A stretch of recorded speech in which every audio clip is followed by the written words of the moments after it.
Hello and welcome to another LeetCode problem. So today we're going to be doing problem number 981, time-based key value store.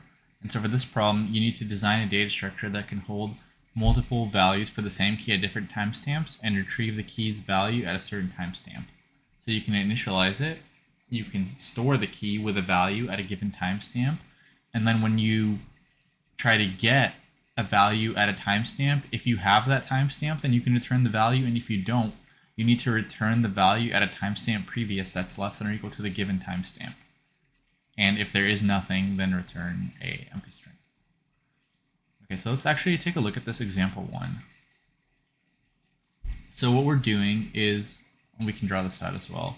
So we make a new time map, and then we need to store key and foo bar, or store key, foo, and value bar at timestamp 1. So let's just say we store something like this. So we're going to have key foo. And then for value, let's just say we have a value and a timestamp, right? So we have bar, we have timestamp 1.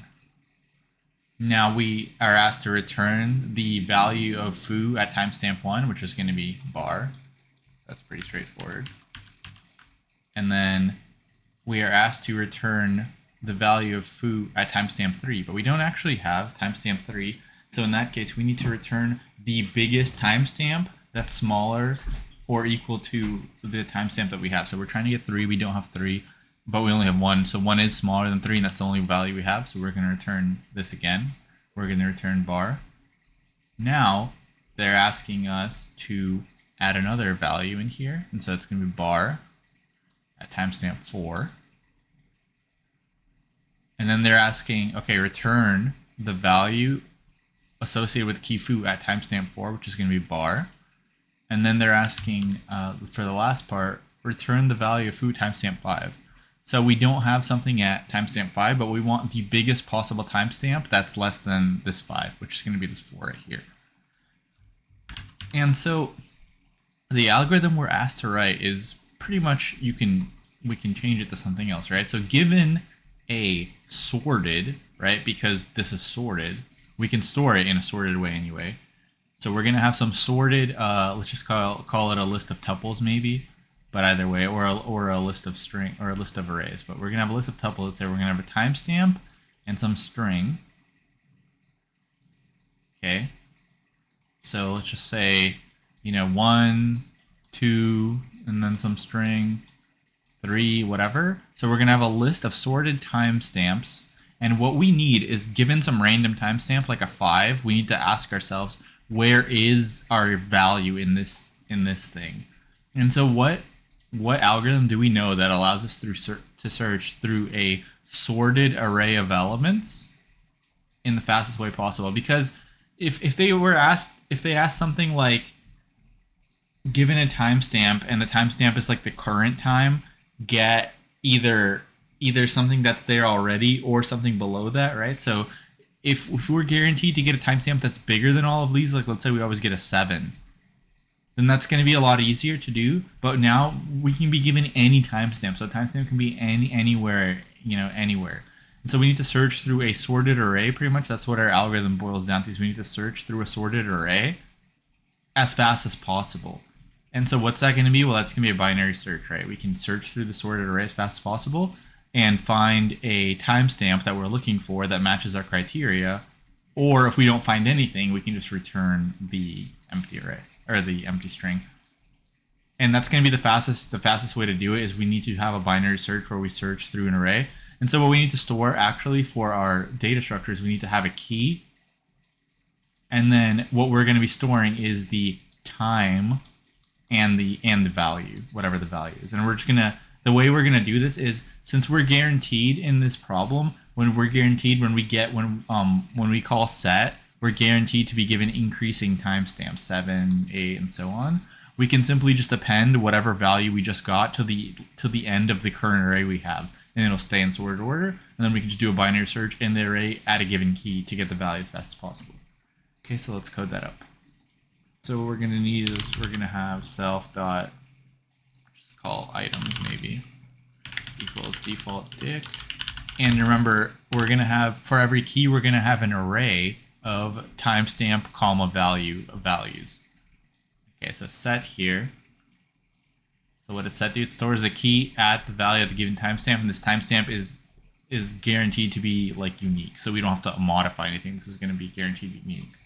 Okay, so what we need is self.items at the given key dot append. And the reason I use a default dict here is if we don't have any items for this key, this should be list. If we don't have any items for this key, a default dict starts with an empty array. So even if you have like even if you don't have nothing here, it'll append to an empty array. It'll still work. So we don't have to check like is the key in the array already. So it's just more convenient. Okay, so self.items key.append, and then what we're gonna do is we're gonna append a pair. We can just append like this. It doesn't matter if you use a tuple or an array, but we're gonna do an array. So we're actually gonna append, a pair, and it's gonna be timestamp, and then key or value.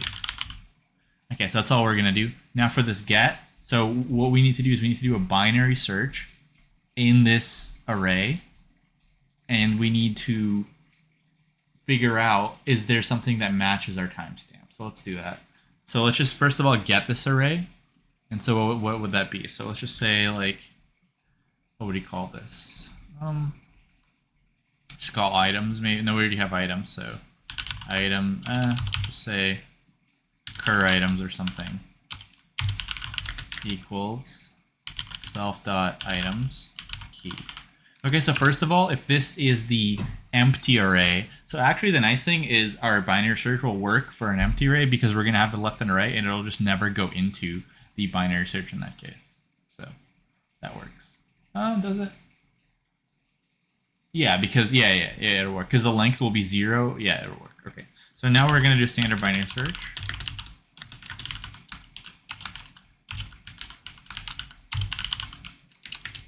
Yeah, so here, if the length was 0, this would be -1. And we're going to say, well, left is less than or equal to right, so it'll never work. Okay, now we also do need to have a result. And we're just going to make that the empty string. And then if we never get something that works, then we're going to return the empty string here. Okay, so standard binary search. So we're going to have a pivot value.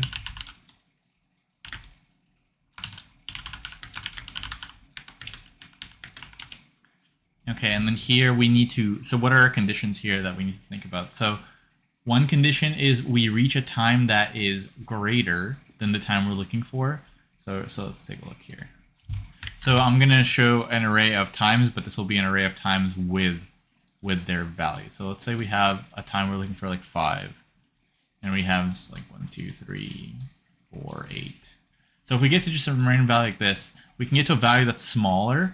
If we get to a value that's smaller, what would we need to do? Well, we need to store that in our res. So our res is going to be it's going to be the biggest value possible that's smaller than whatever value we need. So that's going to be like the max here of res, and it will be the current value. So right, so that would be like 3 here. So we do have to like store that value, and then what we need to do is where do we need to go, right? We're looking for the biggest value greater than 5, so we need to go over here. So if we get a value that's smaller, we need to go right. If we get a value that's bigger, we need to go left. And if we get the exact value we want, we can just return, right? Because that's the exact value we're looking for. So those are our cases. By the way, our res, yeah, that's fine for the res. Okay. So we're not actually going to store the value here. We're going to store the item associated with that value. And actually, we do want... I think we might need to store an entire... so we actually need the timestamp as well. We can't just store the value because we need to figure out like how to compare the timestamp to the res. So our res should actually be our res can be this, but then we can have like a res time, and then this remember we're trying to maximize it, right? We're trying to get the biggest time that's less than the current time. So if we're trying to maximize it, let's just make that -1 to start.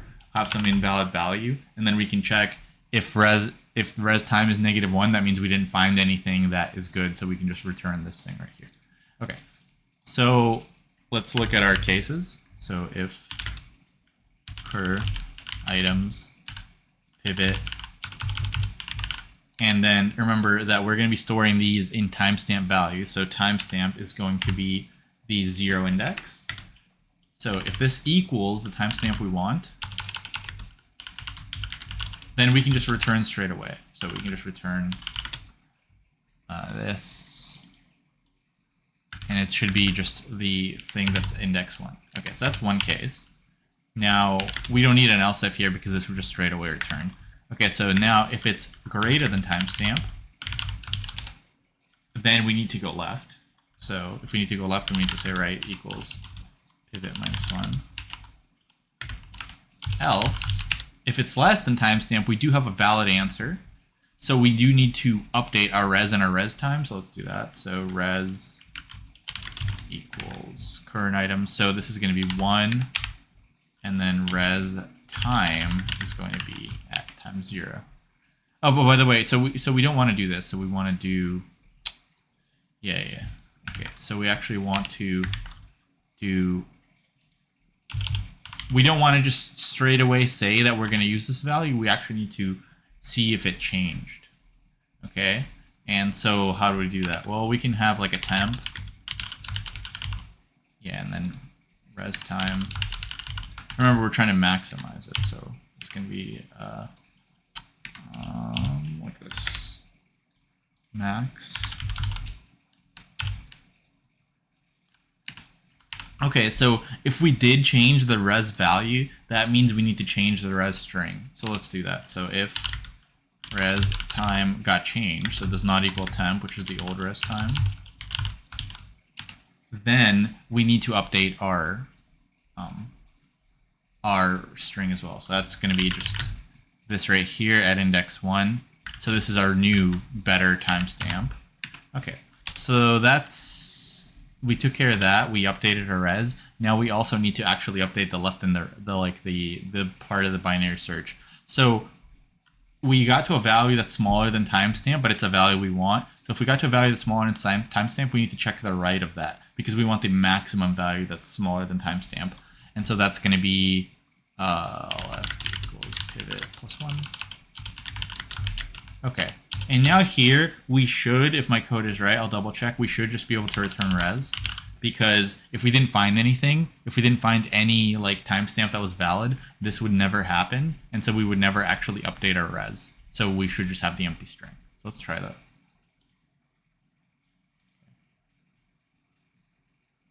Nice. Okay. And so let's think about the time and space complexity here. So for set, it's just going to be big O of 1. So I'm going to write that for all the different functions. So that's going to be big O of 1, and it's going to be big O of 1. Now for get. So worst case scenario, there's only, like, let's say there are, how many times will this function be called? Yeah. So worst case scenario, let's say n is how many times the function gets called. So I'm going to write that down. So n is how many times all the functions get called. So worst case scenario, we only call, well, let's actually think. Yeah, okay, so worst case scenario, we set, and then all the values are different. So let's say we set, you know, if n is how many times all the functions gets called, let's say we would call set n minus 1 times, and we would keep trying to store into the same key every time, and it's going to be a value at a different timestamp. So, you know, it'll be something like let's say we have key 4. We always try to store at key 4, and then let's say our string doesn't really matter. Let's just say it's like A or something, or it's actually going to be timestamp first, right? So it's going to be like 1, A, 2, A, and so on. Like, let's say all those are all our sets. We're literally just setting to the same key, and we just keep setting. And so this is going to be length n, where n is how many times set gets called. When we call a get, that would be the worst case scenario for get, where our array is pretty much maximized here. But either way, that would be log n, where n is how many times all the functions gets called. So hopefully that makes sense. If a set gets called n minus 1 times, and then we call get for the last call, then get will take the longest if also you're storing every single value in the same key. Okay. And yeah, but the average case will be much, much better than that. So okay, so hopefully that makes sense for this problem. It's pretty straightforward once you realize what algorithms you need to use. And hopefully you liked it. And if you did, please like the video and subscribe to the channel. It helps grow it a lot. Thanks for watching, and I'll see you in the next one.